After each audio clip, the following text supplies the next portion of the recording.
শ্রী বড় হনুমান প্রভু শক্তির সাগর। ভক্তির আরতি শুনে দূর করো সকল সাগর। বজ্রকঠিন চিত্তে ভক্তি নিবেদনে, তোমার দানে পাই আমি শান্তির সুমনে। হ্যালো এভরিওয়ান, স্বাগত জানাচ্ছি ইন্ডিয়ানো ট্রাভেল থেকে। শ্রী বড় হনুমানজি মন্দির ভারতের উত্তরপ্রদেশের প্রয়াগরাজে গঙ্গা এবং যমুনার তীরে অবস্থিত। এখানে ভক্তরা হনুমানজির পূজা করেন। মন্দিরটি মাটির নিচে নির্মিত, যা পৃথিবীর একমাত্র ভূগর্ভস্থ মন্দির। এখানে ভগবান হনুমানের মূর্তির আসনটি কিছুটা হেলে আছে। মূর্তির দৈর্ঘ্য 8.10 ফুট, যা মন্দিরের নিচে রয়েছে।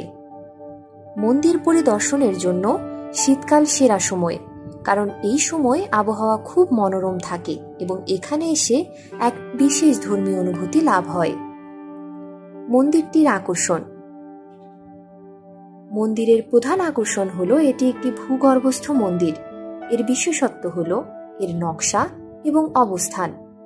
মন্দিরের অর্ধেক অংশ জলে ডুবে থাকে আর বাকি অর্ধেক পৃষ্ঠে থাকে। পৃথিবীর কোথাও এমন মন্দির দেখা যায় না। মন্দিরটি গঙ্গা নদীতে প্রায় 8.1 ফুট গভীরে অবস্থিত। এখানে কিছু বিশেষ অনুষ্ঠান পালন করা হয়, যেমন নরক চতুর্দশী, রামনবমী এবং হনুমান জয়ন্তী। এই উৎসবগুলির সময় মন্দিরকে ফুল ও আলো দিয়ে সাজানো হয়, যা দেখতে অসাধারণ লাগে। ধর্মীয় অনুভূতি আরও বেশি জাগ্রত হয়। মন্দিরটির ইতিহাস সম্পর্কে চলুন কিছু জেনে নেওয়া যাক। শ্রী বড় হনুমানজি মন্দির, যাকে লেট হুয়ে হনুমান মন্দির বলা হয়, এর ইতিহাস সত্যি আকর্ষণীয়। এটি 700 বছর আগে শুরু হয়, যখন মূর্তিটি জল ও বালিতে ডুবে গিয়েছিল এবং শতাব্দী ধরে অদৃশ্য ছিল। কথিত আছে একজন ধনবান ব্যবসায়ী কনৌজে থাকতেন এবং একটি পুত্র কামনা করতেন। তার ইচ্ছা পূরণের জন্য তিনি বিদ্যাচল পাহাড়ে হনুমানের একটি মন্দির নির্মাণ করতে চান। তিনি একটি পাথরের মূর্তি তৈরি করেন এবং সেই মূর্তিকে বিন্ধ্যাচল থেকে গঙ্গা নদী দিয়ে নিয়ে আসছিলেন। কিন্তু প্রয়াগরাজে রাতে নৌকাটি ভেঙে যায় এবং মূর্তিটি গঙ্গায় ডুবে যায়। এরপর ব্যবসায়ী হনুমানজির পূজা করার জন্য একটি মন্দির নির্মাণ করেন।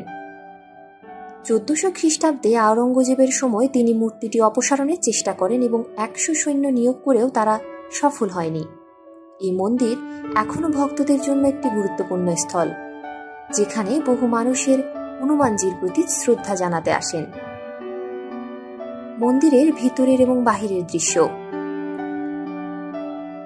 হুয়ে হনুমান মন্দির বা শ্রী বড় হনুমানজি মন্দির ভারতের উত্তরপ্রদেশের প্রয়াগরাজে গঙ্গা ও যমুনা নদীর তীরে অবস্থিত। মন্দিরটি এমনভাবে দাঁড়িয়ে আছে যা আধ্যাত্মিকতার জন্য বিখ্যাত।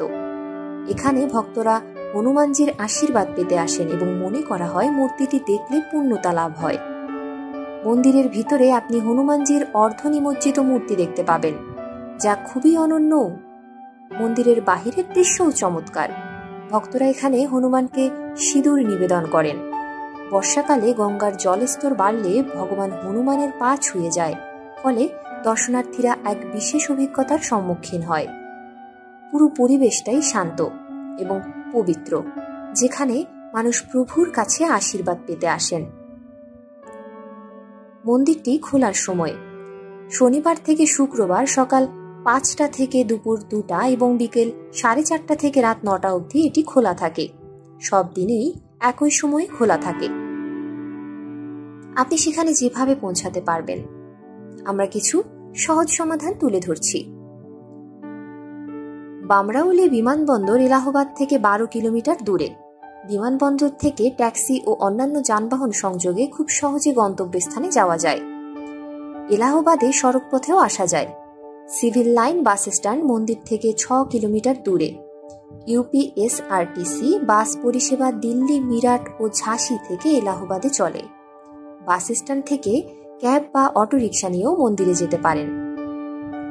এলাহাবাদের নিকটতম রেলওয়ে স্টেশন হল এলাহাবাদ জাংশন। এটি মন্দির থেকে 8 কিলোমিটার দূরে। এখান থেকে ক্যাব নিয়ে সহজেই পৌঁছানো যায়। ভ্রমণকারীদের জন্য টিপস। মঙ্গলবার শ্রী বড় হনুমানজি মন্দির দর্শনের জন্য খুব ভিড় করে। মন্দিরে ঢোকার আগে জুতা খুলে ঢুকুন। নরক চতুর্দশী, হনুমান জয়ন্তী এবং রাম নবমীতে যোগ দেওয়ার চেষ্টা করুন। শীতকালে মন্দির পরিদর্শনের সেরা সময়। আওয়াজ করবেন না। আপনার প্রয়োজনীয় কাগজপত্র, ওষুধ এবং প্রাথমিক চিকিৎসার কিট সঙ্গে রাখুন। ঐতিহ্যবাহী এবং আনুষ্ঠানিক পোশাক পরার চেষ্টা করুন। এতক্ষণ আমাদের সাথে থাকার জন্য আপনাকে অসংখ্য ধন্যবাদ।